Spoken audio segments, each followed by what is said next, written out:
So in this video, we're going to continue on with the reproductive system, looking at the female reproductive system. So the parts of the female reproductive system are going to be the gonads, which are your ovaries, the uterine or fallopian tubes, sometimes called oviducts, the uterus, vagina, and then the external organs, the vulva or pudendum, and the mammary glands. So for sex differentiation, male and females are indistinguishable for the first approximately 10 weeks of development. So without any change, a female will just continue to develop in the absence of testosterone. That's going to be the hormone that causes the differentiation of the male anatomical structures.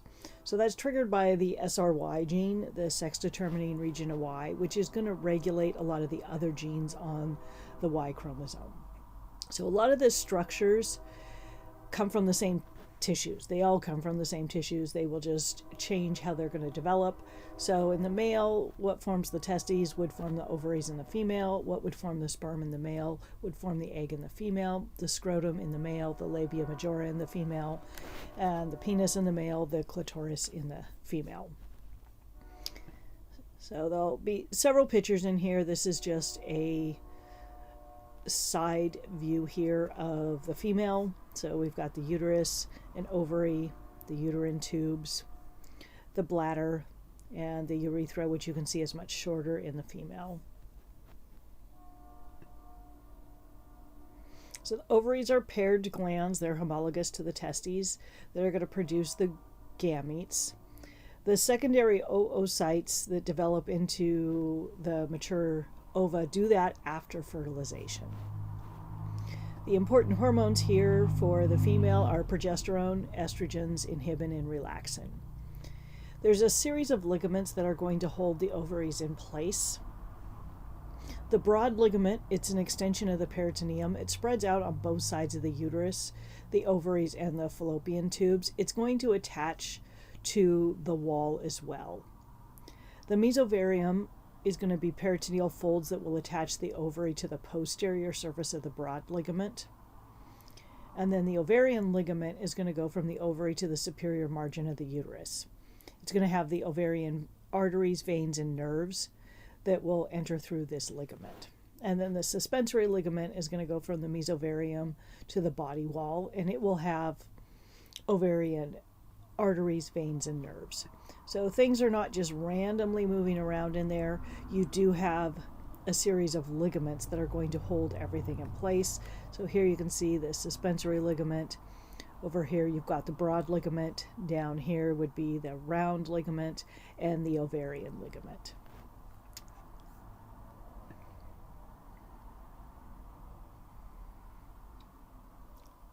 So germinal epithelium is going to cover the surface of the ovary.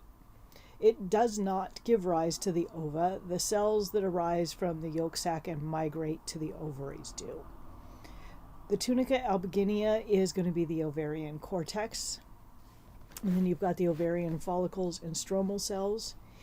The ovarian medulla is going to have the blood vessels, lymphatic vessels, and nerves.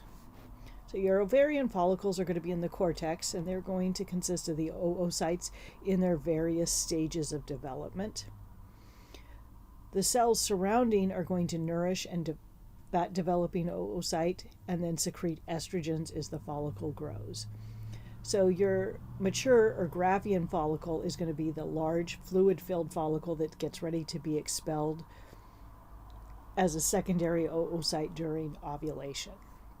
So we can see here that you've got an ovary here, and this is showing them in the developmental stages as they progress through. So over the ovary, you will have multiple cells that are in different stages at any given time. The corpus luteum is going to be the remnant of the mature follicle after ovulation.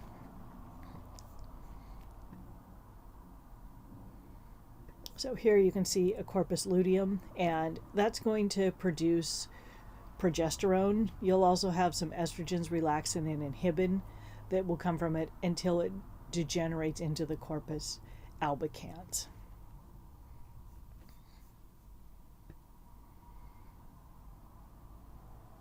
that the main one that's going to come when this is formed, the main change you'll see is the formation of progesterone. So what's going to happen is you're going to have formation of the gametes in the ovary. This oogenesis begins before the female's even born.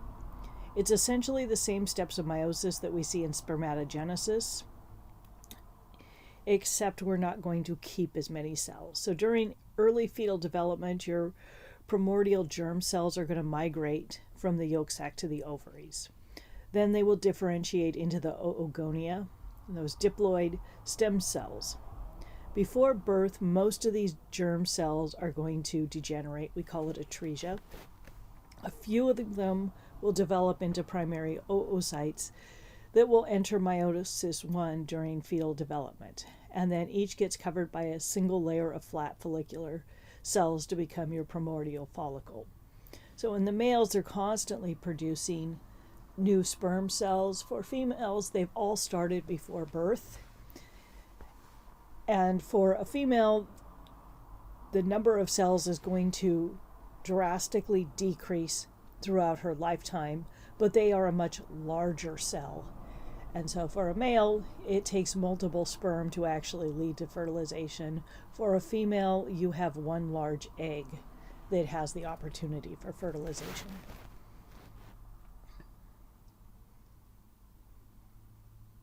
So oogenesis is that production of that secondary oocyte. The oogonia cells are going to be the ones that form the oocytes. They divide by mitosis to produce other oogonia and the primary oocytes. So there's 5 million oocytes produced by the 4th month of prenatal life. You're at about 2 million. You're going to start to do your first meiotic division, but it stops at prophase. So all are going to remain at this state until puberty. So by the time a woman is born, she's down to about 200,000 of these at birth. So she's gone from 5 million down to 200,000. There's about 40,000 that remain at puberty. And then you have about 400 that are going to mature and ovulate during a lifetime. So the vast majority of them are lost. So the primary oocytes are surrounded by the granulosa cells, and they're called the primordial follicle. So the primary follicle is going to become a secondary follicle, and then it will enlarge to make your mature or Graafian follicle. So usually you're going to have one that gets ovulated, and then all the others are going to degenerate. So they're kind of in a race to see who can be the first one done and gets to ovulate. There is no second place. They're just going to degenerate if they didn't win the race. So each month between puberty and menopause, FSH and LH are going to stimulate the development of several primordial follicles for one to reach ovulation. So the primordial follicles develop into primary follicles. The primary oocyte is surrounded by the granulosa cells to form the zona pellucida between the granulosa cells and the primary oocytes. The stromal cells are going to begin to form the theca folliculi. And then we have the primary follicles develop into secondary follicles. The theca will differentiate into the theca interna, which will secrete estrogens, and the theca externa. The granulosa cells will secrete follicular fluid in the antrum. And then the innermost layer of the granulosa cells attaches to the zona pellucida to form the corona radiata. So here we can see where you go from the primordial follicle to the primary follicle, forming the zona pellucida here, the secondary follicle, and then your mature follicle. And then you're going to expel that oocyte, and the granulosa that remains here is going to become your corpus luteum. And then that will eventually degenerate to become the corpus albicans.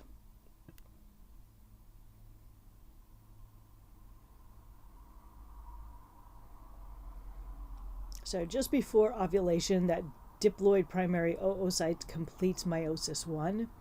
When it does, it's going to produce 2 unequal-sized haploid cells. So one is going to be kept and one is discarded. The one that is discarded is your first polar body. At ovulation, the secondary oocyte gets expelled, and then if fertilization does not occur, the cells will degenerate. So a sperm penetrates the secondary oocyte, then meiosis II will resume. And the secondary oocyte splits into two cells of unequal size, and you have a second polar body that's also discarded. So instead of putting the energy into developing these polar bodies, the energy all goes into the one cell and the polar body gets discarded. So the nuclei of the sperm cell and ovum will unite to form your diploid zygote. So this just summarizes here your follicular stages: primordial, primary, secondary, Graafian, and then you have ovulation in the corpus luteum, and then the corpus albicans is the white scar that's left behind when it's no longer needed.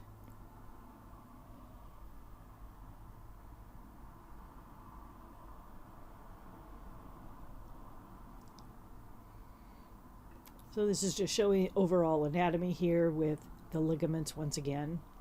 And this is your cross section here of what is going on in the ova.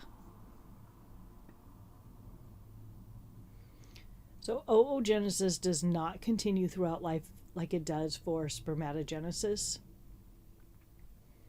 So again, one germ cell makes one egg or gamete in the female, where it produces 4 in the male. So this is going to show here in meiosis I. This is during fetal development. And then after puberty, these oocytes that complete meiosis I can go on to make your secondary oocyte and a first polar body. The secondary oocyte begins meiosis II. That secondary oocyte and the first polar body are ovulated. And then meiosis II finishes after fertilization. The oocyte splits into an ovum and a second polar body. And then the nuclei of the sperm cell and the ovum unite to make your zygote.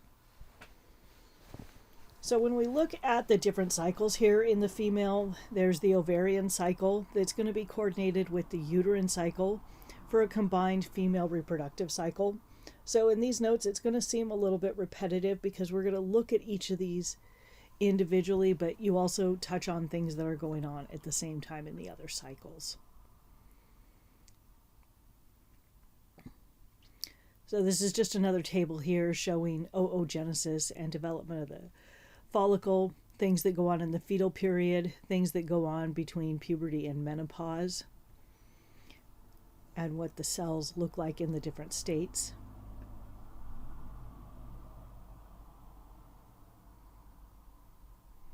And just more images. Here's actual electron or actual microscope. These are light microscope pictures of these cells.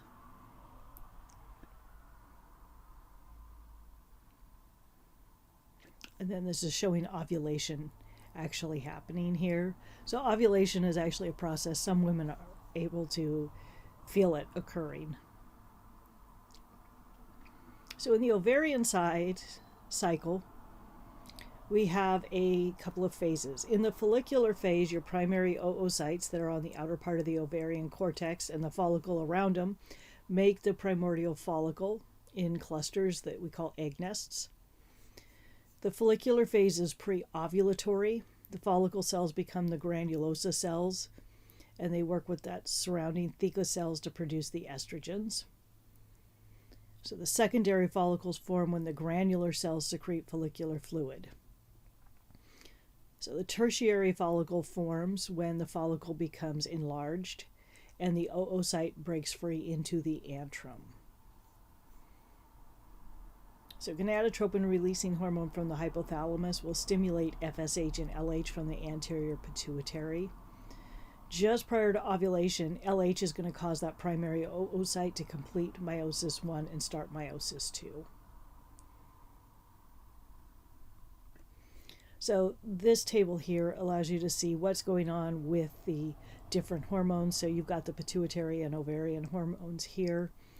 So just prior to ovulation, you've got this spike in LH there. And then the endometrium is shown under there as well. So in the luteal phase, this is going to be when you form the corpus luteum from the granulosa cells. It's going to make that structure that is going to secrete the progesterone to prepare the uterine lining for pregnancy. If fertilization does not occur, the corpus luteum is automatically going to degenerate after about 12 days, and it will fill with scar tissue to become your corpus albicans. So the loss of progesterone secretion is going to cause the menstrual cycle to happen, so you'll have the shedding, and then you'll restart the ovarian cycle again. So the uterine or fallopian tubes provide a route for the sperm to reach the ovum. They're going to transport the secondary oocytes in the fertilized ova from the ovaries to the uterus. So at the end, you've got the infundibulum that's going to have finger-like fimbriae that help to produce a little current to help sweep the secondary oocyte in. The ampulla is the widest, largest portion, and then the isthmus is where it joins to the uterus. So there's 3 layers to it. The mucosa is going to have a ciliary conveyor belt. There'll be peg cells that help provide nutrition to the ovum. The muscularis is going to provide peristaltic contractions, and then the serosa is the outer layer. So events that happen in the uterine tubes. From the infundibulum to the uterine cavity, it normally takes 3 to 4 days for fertilization to occur. The secondary oocyte has to meet the spermatozoa in the first 12 to 24 hours. So this will usually occur about halfway down the tube. So right after ovulation is when a woman is most likely to be able to get pregnant. The zygote reaches the uterus about 7 days after ovulation. So your fallopian tubes or oviducts are hollow muscular tubes. They're about 13 centimeters long. The epithelium lining the uterine tubes is going to have scattered mucin-secreting cells. So here you can see the infundibulum, and there the little fimbriae, and then the ampulla, and then the isthmus.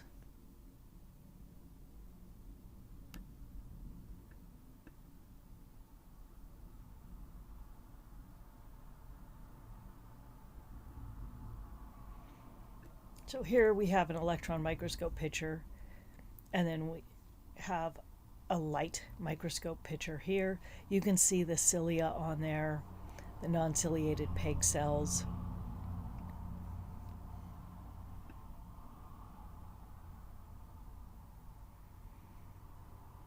So the regions of the uterus, you've got the fundus, body, isthmus, and cervix. The cervix is where it opens into the vagina.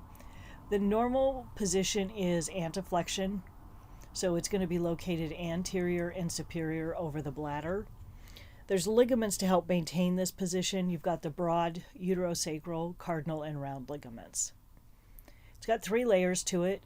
The perimetrium is the outer layer. It's part of the visceral peritoneum. The myometrium is going to be smooth muscle. It's got 3 layers, and it contracts in response to oxytocin from the posterior pituitary. And then the endometrium is the inner layer. This is the highly vascularized portion. The stratum functionalis lines the cavity. This is what's sloughed off during the menstrual cycle. The stratum basalis is permanent. It's going to give rise to the new stratum functionalis after each menstruation. For the blood supply to this area, you've got the uterine arteries, the arcuate arteries, and the radial arteries. So just before it branches to enter the endometrium, it's going to divide into straight arterioles that will supply the stratum basalis and spiral arteries that supply the stratum functionalis. And they're going to change markedly during the menstrual cycle. Cervical mucus is produced by secretory cells of the cervix mucosa. They're going to have water, glycoproteins, lipids, enzymes, and inorganic salts. The idea there is to make it more hospitable to sperm near ovulation. So it's thinner, more alkaline. It's going to have supplements in there to help supply energy to the sperm, protect them from phagocytes, and just a general hostile region of the female reproductive tract. So the anteflexion, the uterus normally projects anterior and superior, but occasionally you'll have retroflexion where you've got posterior tilting of the uterus. So here you can see the uterine cavity. There is the fundus, the cervix, the urinary bladder.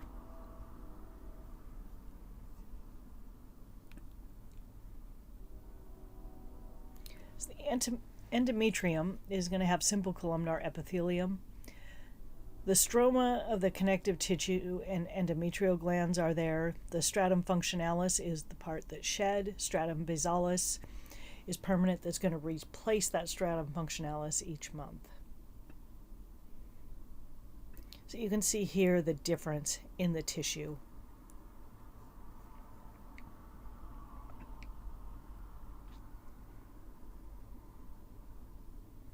So this is looking at a section of the uterine wall. So here is a straight artery, your arcuic arteries, the radial arteries, and then the spiral arteries.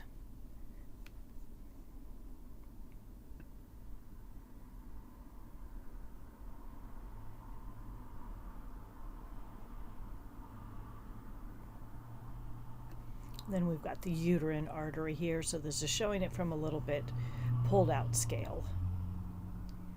So your functional zone is going to have most of those uterine glands. It's going to contribute to most of the endometrial thickness. It's going to be the part that changes in thickness and structure during the menstrual cycle. So radial arteries are going to supply straight arteries and supply the spiral arteries. So sex hormone levels are going to lead to these changes that produce the characteristic features of the uterine cycle. So your uterine cycle is going to be the repeating series of changes in the endometrium. It's going to last typically between 21 and 35 days. The average is 28 days. This is going to respond to hormones of the ovarian cycle, so they're going to be tied together. The Menses and Proliferative Phase occur during the Ovarian Follicular Phase, where you're going to have estrogen, and then the Secretory Phase occurs during the Luteal Phase, where you're going to have progesterone. So the menses is when you have the degeneration of the functional zone. It's caused by constriction of the spiral arteries, and that will last typically 1 to 7 days. So in the proliferative phase, the uterine gland growth and vascularization is going to occur. You're going to have new spiral arteries. It's going to completely restore the functional zone. Estrogen will stimulate this. At the same time, you're going to have enlargement of the primary and secondary follicles in the ovary. And then you have stimulated and sustained estrogen secreted by the developing ovarian cycle. So at the same time that you are having an ova go through and grow and mature, you're preparing the endometrium for potential fertilization. In the secondary phase, the endometrial glands enlarge. You're going to manufacture mucus rich in glycogen to help the egg survive. This begins at ovulation, so now it's saying, okay, let's maintain this uterus here in case we have an egg implant, and this will go as long as the corpus luteum remains intact. When it's intact, it will secrete progesterone. When it's no longer intact, the progesterone levels will drop off and it will signal shedding. This will generally last about 14 days. So this table here shows again what's going on with the ovary in the ovarian cycle, where it corresponds to the hormone levels here. So you can see the different hormones and their peaks. You've got luteinizing hormone here, progesterone that peaks later on in the secondary part of the cycle. It also allows you to see the change in body temperature. So after ovulation, you have an increase in body temperature. This can be useful if somebody is looking to try and find kind of the ideal time to have fertilization occur and get pregnant. It is not a great plan at looking at avoiding pregnancy, because remember, those sperm can survive up to 48 hours. So if you're waiting for the temperature to increase, you could potentially already have sperm in here before you notice the temperature increase. So it's not a great birth control method. And then you can see what's going on with the endometrium at the same time. So this does show it on average values of 28 days. Average is not every woman's cycle by a long shot. So the elevated prolactin from breastfeeding will decrease the chance of ovulation. So a lot of times women don't have a menstrual cycle while breastfeeding. Again, this is not going to be a reliable form of birth control. So a lot of people have siblings that are less than a year apart, maybe 10 months apart. And a lot of times the parents were assuming that was going to work as a birth control method, and they ended up having another baby. So the vagina is a fibromuscular canal that's going to go from the exterior of the body to the uterine cervix. The mucosa is going to be continuous with the uterine mucosa. The decomposition of the glycogen here is going to make it an acidic environment. That makes it hostile to microbes and sperm. So while it may seem counterintuitive to have it be hostile to sperm, it needs to be hostile to microbes to protect the rest of the reproductive structures, which would make a great breeding ground because of all the blood. The alkaline components of semen are going to raise the pH. So the muscularis has 2 layers of smooth muscle. The adventitia is going to anchor the vagina to the adjacent organs. And then the hymen is going to form a border around and partially close the vaginal orifice. The vaginal wall is going to have a network of blood vessels and layers of smooth muscle. The mucosa is moistened by secretions from the cervical glands. You've got water movement across a permeable, non-keratinized, stratified squamous epithelium. Inside there's going to be folds, which we call rugae. There are changes to the vaginal wall with the ovarian cycle. So the lamina propria in there is thick and elastic. So the vaginal wall has the ability to stretch, which is important for giving birth. It's going to contain small blood vessels, nerves, and lymph nodes. And then it's surrounded by the elastic muscularis layer that are going to be in circular and longitudinal bundles that are continuous with the uterine myometrium. So the muscles in there, you've got 2 bulbospongiosus muscles along either side of the vaginal entrance that cover the vestibular bulbs. There's masses of erectile tissue on either side of the vaginal entrance. So remember, these are homologous structures that have the same embryological origins as the corpus spongiosum as the penis. So the bacteria in the vagina, for the most part, you've got a population of harmless bacteria that live in there. There's in the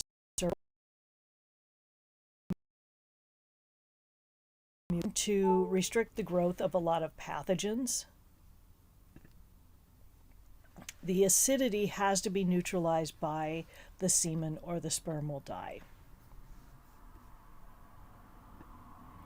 So the vulva or pudendum is going to be the external genitalia. The mons pubis is going to cushion the pubic symphysis. The labia majora are homologous to the scrotum, and the labia minora are homologous to the spongy penile urethra. The clitoris has 2 small erectile bodies in there and numerous nerves and blood vessels. It is homologous to the glans penis.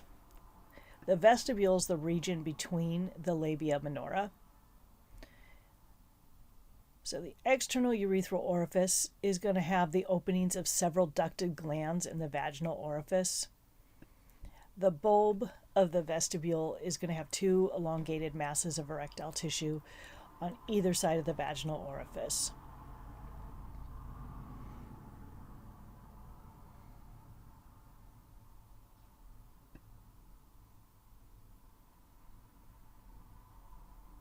So your periurethral glands or Skene's glands are analogous to the male prostate.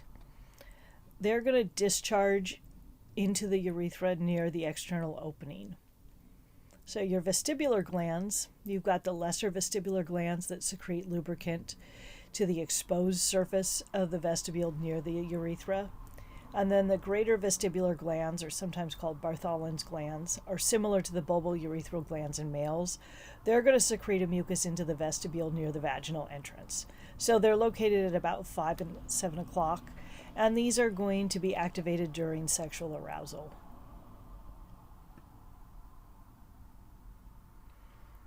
So the perineum is a diamond-shaped area. It's medial to the thighs and buttocks of both the males and females. This is the area that's going to have your external genitalia and the anus.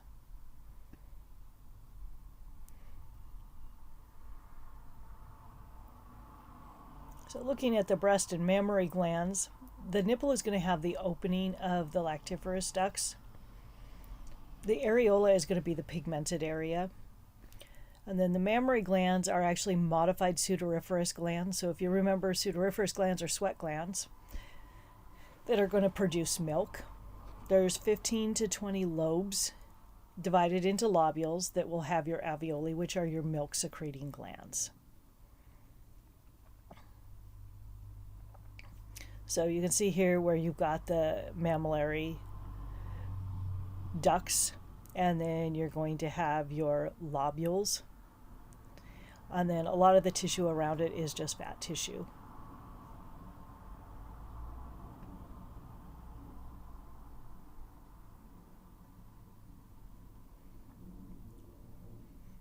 So this is going to be on top of the pectoralis major muscle. You've got the pectoral fat pad. There are suspensory ligaments that are going to hold the tissue.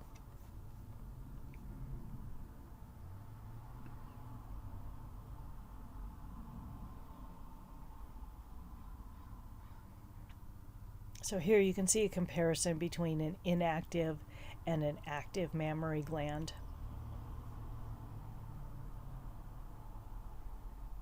So in an active mammary gland, it's a tuboalveolar gland. So you're going to have multiple glandular tubes, which are your lactiferous ducts that end in secretory alveoli. There is going to be some development that occurs during each menstrual cycle, so there is changes to the breast tissue during the menstrual cycle. The glands only become active at about 6 months gestation, and they can secrete colostrum, which is the initial protein-containing secretion. This is important because it provides passive immunity in the form of IgA antibodies to a newborn. They don't actually secrete milk for a few days after delivery. So looking at the female reproductive cycle, the reproductive cycle encompasses the ovarian and uterine cycles. You've got the hormone changes that are going to regulate both of them, and then you get some related changes in the breast tissue and the cervix. So your ovarian cycle is going to be the series of events in the ovaries that occur during and after maturation of the oocyte. The uterine or menstrual cycle is concurrent in the uterus, changes in the endometrium to prepare it for the arrival of the fertilized ovum. So these hormones that are involved, you've got gonadotropin releasing hormone that is going to be secreted by the hypothalamus to control the ovarian and uterine cycles. It will stimulate the release of FSH and LH from the anterior pituitary. So FSH initiates follicular growth. It's going to stimulate the ovarian follicles to secrete estrogens. LH is going to stimulate further development of the ovarian follicles. They'll secrete estrogen. It stimulates the thecal cells to produce androgens that will be converted into estrogens. It's going to trigger ovulation and then the formation of the corpus luteum. The corpus luteum does produce estrogens, progesterone, relaxin, and inhibin, but progesterone is going to be the dominant one there. So estrogens are secreted by ovarian follicles. They promote development and maintenance of the female reproductive structures and secondary sex characteristics. They increase protein anabolism, which does include bone strength. They help to lower cholesterol. So during menopause, women have some changes that occur where building protein dense tissue like muscle is more difficult. They're at greater risk for heart disease because of no longer having the protective effect on the cholesterol. And then you also see greater risk of osteoporosis. So estrogens also inhibit the release of gonadotropin-releasing hormone, LH and FSH, through a negative feedback loop. Progesterone is going to come mostly from the corpus luteum. It works with the estrogen to prepare and maintain the endometrium. As well as getting it ready for implantation, it will help get mammary glands ready for milk production. It also will inhibit the secretion of gonadotropin-releasing hormone and LH. Relaxin is going to be produced by the corpus luteum. It helps to relax the uterus. It's going to inhibit contraction of the myometrium. So that is helpful during that time to allow sperm to navigate through and allow implantation. At the end of the pregnancy, it's going to increase the flexibility of the pubic symphysis and dilate the uterine cervix. So it does also impact the joints of the body, so there is more flexibility in there, allowing the pelvis to change during pregnancy. So it will change shape a lot of times to accommodate the growing fetus. So a lot of women, even if they get back to their pre-pregnancy weight, the clothes may not fit the same afterwards because of the change in the shape of the pelvis. Inhibin, it's going to come from the granulosa cells of the growing follicles and corpus luteum. It's going to prevent ovulation of multiple ova at the same time. So the uterus is designed to hold one. You don't want to let multiple of them out because there is potential for multiple sperm to be able to fertilize those eggs. It inhibits the secretion of FSH and LH. This is just going to give visual diagram of where the hormones come from. The gonadotropin releasing hormone to the anterior pituitary, roles of FSH, LH, and then the hormones that come from the ovaries, your estrogens, progesterone, relaxin, and inhibin, and the negative feedback loops that are involved with that.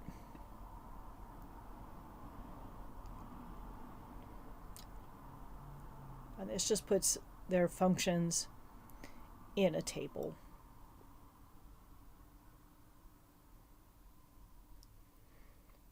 So we have 4 phases for the female reproductive cycle. The typical duration is 24 to 35 days. When we look at this and how it maps it out on paper, it's going to assume a duration of 28 days. So first we have the menstrual phase, then we move into the preovulatory phase, ovulation. Ovulation's very short, and then the post-ovulatory phase.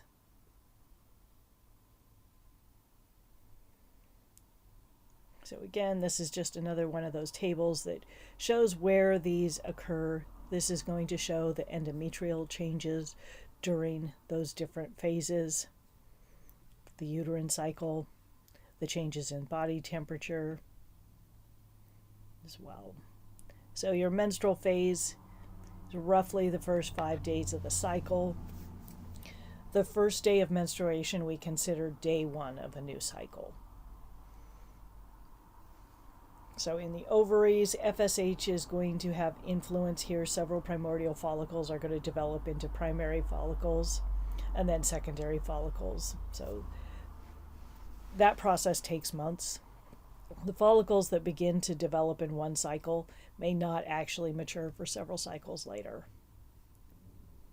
So in the uterus, you have the menstrual discharge. You're going to have the declining levels of estrogen and progesterone. They'll release prostaglandins that cause the uterine spiral arterioles to constrict.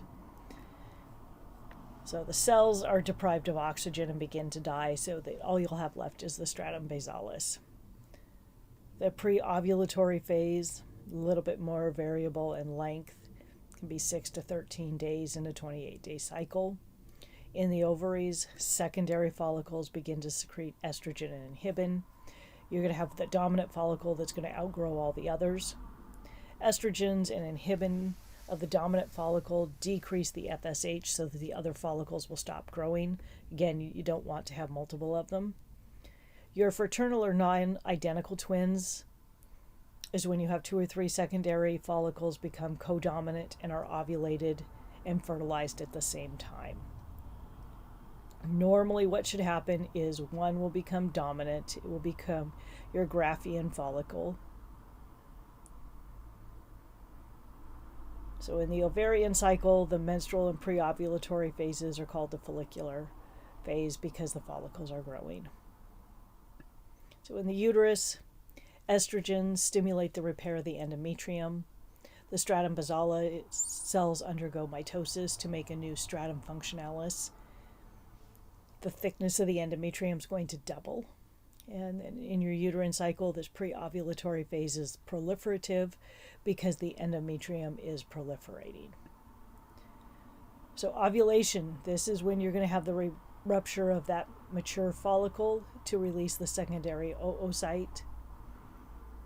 This typically occurs on day 14 of a 28-day cycle. It's going to have the highest levels of estrogen to give the positive feedback on the cells that secrete the LH and gonadotropin releasing hormone.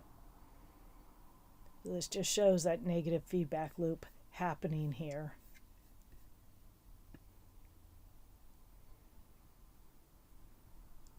So the post-ovulatory phase, this duration is the most constant of the phases. It lasts for about 14 days. The events occur in one ovary. So the signal is going to let the other ovary know not to continue releasing ova. After ovulation, your mature follicle collapses to make your corpus luteum. That will secrete your progesterone as well as some estrogen, relaxin, and inhibin. It's your luteal phase. That corpus luteum will last about 2 weeks if it's not fertilized and then become the corpus albicans. So you've got negative feedback to suppress gonadotropin releasing hormone FSH and LH. So your follicular growth will resume as soon as a new ovarian cycle begins. So if the oocyte is fertilized, the corpus luteum will last more than 2 weeks when there's fertilization.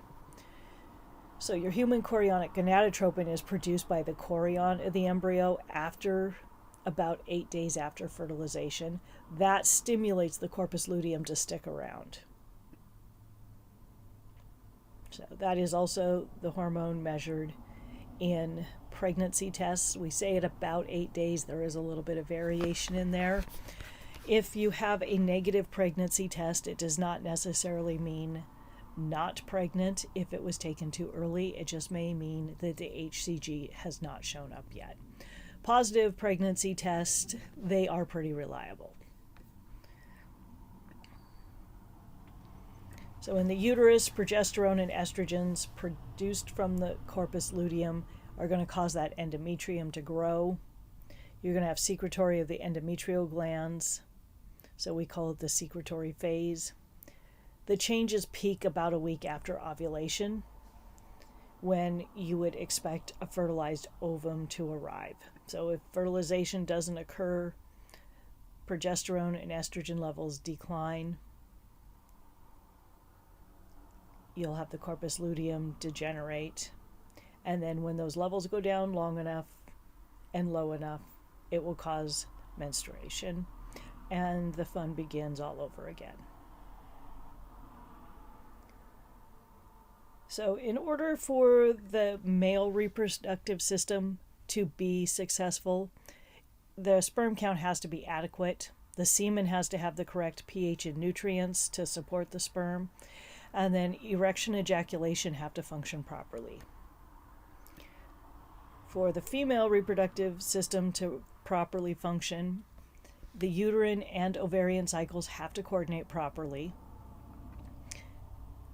You have to have transport occur normally. Then the reproductive tract needs to support survival and movement of the sperm and fertilization of the oocyte.